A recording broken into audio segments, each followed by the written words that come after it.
বিজয় সংকল্প যাত্ৰাৰে মুখ্যমন্ত্ৰী হিমন্ত বিশ্ব শৰ্মা উপস্থিত হ'ব মঙলদৈত। আমি উপস্থিত আছো মঙলদৈ বিদ্যাপীঠ হাইস্কুল খেলপথাৰত আৰু মঙলদৈ সমষ্টিৰ যিগৰাকী প্ৰাৰ্থী নীলিমা দেৱীৰ সমৰ্থনত আজি অসমৰ মুখ্যমন্ত্ৰীয়ে তেখেতে বৰপেটা বজালিৰ পিছতেই আবেলি 4 বজাৰ পিছত মঙলদৈত উপস্থিত হোৱাৰ কথা। আৰু ইতিমধ্যে মঙলদৈ সমষ্টিৰ অন্তৰ্গত বিভিন্ন ঠাইৰ পৰা লোক আহি ভিৰ কৰা পৰিলক্ষিত হৈছে মঙলদৈ এই বিদ্যাপীঠ হাইস্কুল খেলপথাৰত। মই কিছু পৰিৱেশ দেখুৱাবৰ কাৰণে ভিডিঅ' জাৰ্নেলিষ্ট মৃদুলক আহ্বান জনাইছোঁ। এয়া চাওক, হাজাৰ হাজাৰ দলীয় কৰ্মীৰ লগতে সাধাৰণ ৰাইজ আহি উপস্থিত হৈছে এই স্থানত।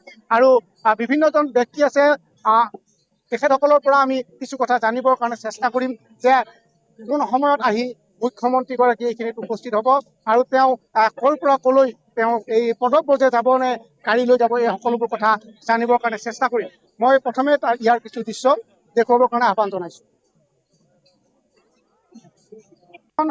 সুসজ্জিত বাহনত উঠি তেখেতে মানুহৰ যাত্ৰা কৰিব, এই বাহনখন মই দেখুৱাবৰ কাৰণে উঠি থকা আহ্বান জনাইছোঁ। আমি কিছু আগুৱাই যাম। আমাৰ প্ৰাৰ্থীগৰাকী আছে, আমাৰ প্ৰাৰ্থী নীলিমা বাইদেউ আমাৰ মাজত উপস্থিত আছে। আমি তেখেতৰ পৰা এটি বাৰ্তা ল'বৰ কাৰণে চেষ্টা কৰিম। বাইদেউ, বিজয় সংকল্প যাত্ৰাৰে অসমৰ মুখ্যমন্ত্ৰী তেখেতে বৰপেটা বজালি হৈ 4 বজাৰ পিছত মঙলদৈত উপস্থিত হোৱাৰ কথা। কি ধৰণে আপোনালোক সাজু হৈছে? আমি সাজু হৈছোঁ। সন্ধিয়া পিছতে আহি ডক্টৰ হিমন্ত বিশ্ব শৰ্মা ডাঙৰীয়া ইয়াতে নিৰ্বাচনী প্ৰচাৰ উপলক্ষে ইয়াত উপস্থিত হ'ব আৰু এটা ৰোড শ্ব'ত অংশগ্ৰহণ কৰিব।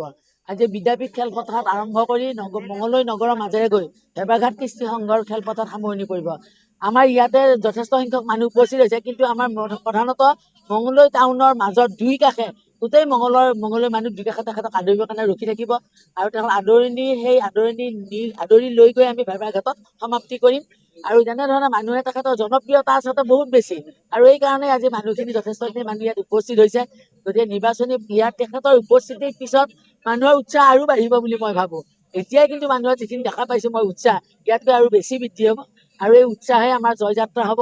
আৰু আমাৰ ৰিজাল্ট যিখিনি ভাল হ'ব লাগে, এই ৰিজাল্টেৰে আমি ভাল ৰিজাল্ট এটা লৈ মাননীয় মুখ্যমন্ত্ৰী ডক্টৰ হিমন্ত বিশ্ব শৰ্মাৰ হাত শক্তি কৰি অসমত এখন নিকা চৰকাৰ আমি গঠন কৰিম। হয়, এটা কথা ক'ব লাগিব যে মুখ্যমন্ত্ৰী ডাঙৰীয়াই তেখেতে যিসকল প্ৰাৰ্থীক বিজয় কৰাই লৈ যোৱাৰ সংকল্প লৈছে, সেইসকল প্ৰাৰ্থীৰ সমষ্টিয়ে তেওঁ ভিজিট কৰা বা পৰিদৰ্শন কৰা বা মানুহক লগ কৰা পৰিলক্ষিত হৈছে।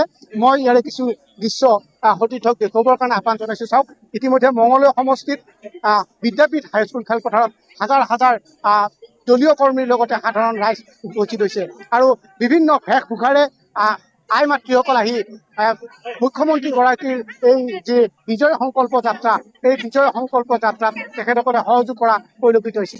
মই কিছু আপোনাৰ পৰা জানিব বিচাৰিছোঁ, আজি মুখ্যমন্ত্ৰীয়ে বজালি বৰপেটাৰ পিছত মঙলদৈত 4 বজাৰ পিছত আহি উপস্থিত হ'ব। আপোনালোকে সুসজ্জিত সাজেৰে তেখেতলৈ ৰখি আছে। সমাগত বিধানসভা নিৰ্বাচন নীলিমা দেৱীৰ সমৰ্থনত তেখেত আহিব, কি আশা কৰে আপুনি?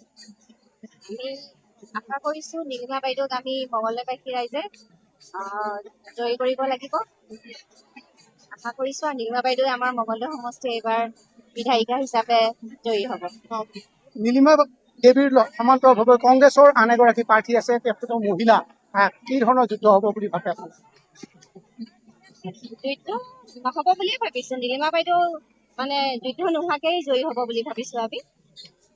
হয়, আৰু এই ধৰণে দলীয় সমৰ্থকসকলে এটা কথাই আশা কৰিছে যে নীলিমা দেৱীৰ লগত কাৰো কোনো ধৰণৰ প্ৰতিদ্বন্দ্বিতা নহয় আৰু তেখেতে নিৰপেক্ষ সংখ্যাগৰিষ্ঠ লাভ কৰি মঙলদৈ বিধানসভা সমষ্টিৰ পৰা বিজয়ী হ'ব বুলি তেখেতসকলে জানিবলৈ দিছে।